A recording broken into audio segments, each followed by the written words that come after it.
My name's Brad Clark. I'm the regional franchisor for Jim's Bookkeeping in Melbourne East and Melbourne West and suburbs. We've got 14 franchisees, so bookkeeping franchisees within the Jim's group. So we're one of around 50 divisions. There's about 60 bookkeepers nationally. My job is to support our franchisees and promote our services to the wider business community. And what was your biggest pain point before you started working with Odin Digital? Our industry, it's not a big industry. Our clients are predominantly business clients, small to medium-sized businesses. We've got the gym's name, so there is an element of trust, but a lot of people don't know who we are, even though we've got that name. So a lot of people don't know that Jim's group does bookkeeping. A lot of people don't know that they may even associate us with mowing, but we're a highly regulated industry. We have to comply with tax practitioner board rules. We have to keep up to date with all the latest technologies. AI is a thing at the moment. All the latest new rules and regulations coming out for small businesses. So a lot of people don't know that we've got that expertise within the group. So it's a matter of marketing ourselves to the wider business community to try and get our aim is to get good clients, good quality clients for our franchisees. So you weren't quite getting those good quality clients, or at least not enough of them as you wanted. And how exactly was that affecting you and the team personally? No, we've seemed to have always struggled with getting leads and quality leads as well. So a quality lead for us is, you might someone that's started a business, has got good cash flows, and is out of control of their compliance. They're starting to employ people and they're not sure what they need to do. So that's an ideal client for us. And another ideal client would be someone that's behind in their BAS. And the ATO is starting to put pressure on them. And someone that's got good cash flows as well, if can afford it, they just need a lot of guidance, which we can provide. So it's getting that message across to the wider market that we can provide these services and that we can be trusted as well. And how did you find Odin Digital? How did you come across us? Well, pretty much. Well, to be honest, it was one of my franchisees. She got a good IT mind, and she's up to date with all the social media. I'm out of that age bracket probably. I'm not up to date with as much as I should be, and she basically spoke to someone else, and they referred to Odin Digital because of the analytics you do behind the scenes. We did speak to, I think one other, but she said no, they weren't. It was more marketing focused. You have the analytical. You talked about analytics. You talked about leads. You wanted to know how they were going. You wanted to know the quality of them.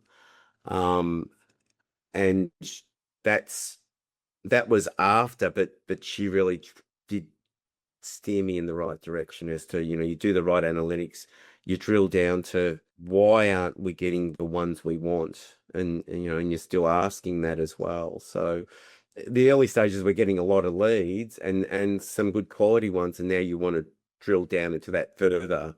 What can we do to some information's being automatically populated. Some people are saying, "Oh, I accidentally did it. I don't know how I did it," which I get that.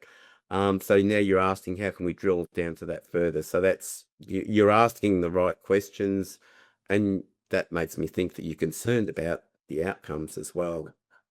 Was there anything that you were skeptical or nervous about before you started working with us? Well, I mean, given we don't get a lot of leads, I was probably skeptical about the amount of leads you could get us. We solved that one pretty quick then. Yeah, you did. So I was skeptical about that, but the marking you did was you also did when you did the analysis as well. I was surprised how accurate it was, because it was based on conversations, and you gave me a full analysis of where we thought we were at.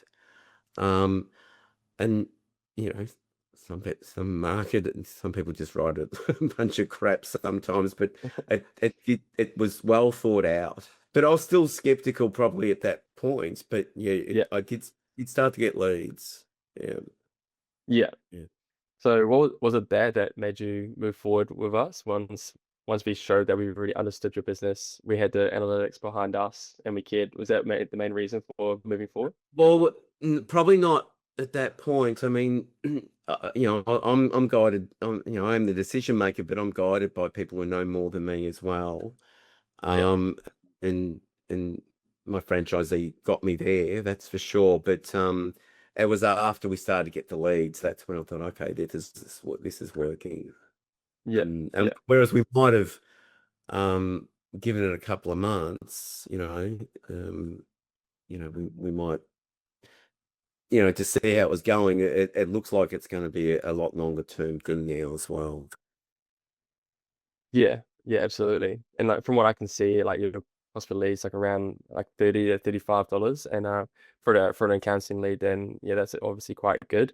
Do you want to talk to us a bit about like the results we've gotten you so far, like number of leads, and obviously we've got a couple of leads there that have potentially turned to clients, and we have one mega glass that could be a really great one. Do you want to talk a bit more about the results and what's Yeah, gotten you so far? the one of the first ones you got, now I said, sometimes these people are hard to catch, and that was a perfect example because he was in a high growth business with staff, no accounting system in place, so not keeping up with any compliance. And he's traveling around Australia, getting his business going and growing, and he's doing the right thing, trying to service his clients. That's an ideal client, someone that's time poor, good cash flow, because we can help him. We can 100% we can help him and make him feel comfortable about it. So um, that is the perfect client we want. Um, and it's probably taken 2 or 3 weeks to get to talk to him properly as well, because he's so time poor. We want to work with that as well, so we'll do whatever we need to do. So that's on us, and we are doing it. I know it's happening. So yeah. Yeah. Yeah, that's awesome. So yeah, he was the main biggest lead that you get through, and I know you briefly talked about some like potential numbers of what they could bring in, but do you want to share a bit more about like the potential return on once you sign them on for that It's, particular client? yeah, look, it's every client's different because we will work with our clients, and everyone's got different cash flow restrictions and time restrictions and knowledge restrictions. Everyone's different. Yeah, So um, a client like that, um, that could be worth 500 a week, and really uh, possibly more, which is a good return for us. And it's actually a good return for the client because he could not employ someone that cheap to do all of the things that we're doing, because we have to keep up to date with all the latest things. We that's what we do, so we do it efficiently as well. Um, yeah, but someone that's behind as well. I think probably one thing. I haven't let you know this is either, but one thing we have to let clients know is we don't judge, because there's a lot of embarrassment when these things get out of control and cash flow doesn't work. Australians tend to shame small business people, I think, as well. So right. that's probably one thing I haven't let you know yet either. But um, the look the returns can be anything. What are we talking about? $30 a lead or something like that. That's not much, because our returns can be much more than that. For a Yeah, good client, even for a client that's is tight on cash flow. um, you know, we could be doing 200 a month. That's and with not much work for a small business, that's not a bad return for us either, because you've got 10 of those clients. That's a couple of thousand a month. And they're good for new franchisees as well. So, but the returns, you can get a big client, and if they grow, the returns can be, you know, 10, 20, 30,000 a year easily. And if Yeah, you've got multiple clients, a franchisee might want to start getting staff then as well. yeah, So we can manage volume. We do have to do it properly though as well. So um, yeah. yeah, yeah.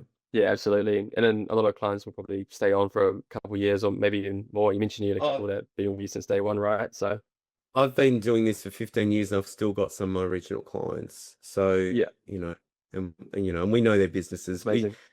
after you get um if after you get to a point, you should know the business better than the client in terms of money. No, I've got no idea what they do, but in terms of their overall cash flows and when they're positioned, what needs to happen and stuff like that, you should know it better than the client. So I suppose initially, it's getting the client because we have to build that trust over time as well.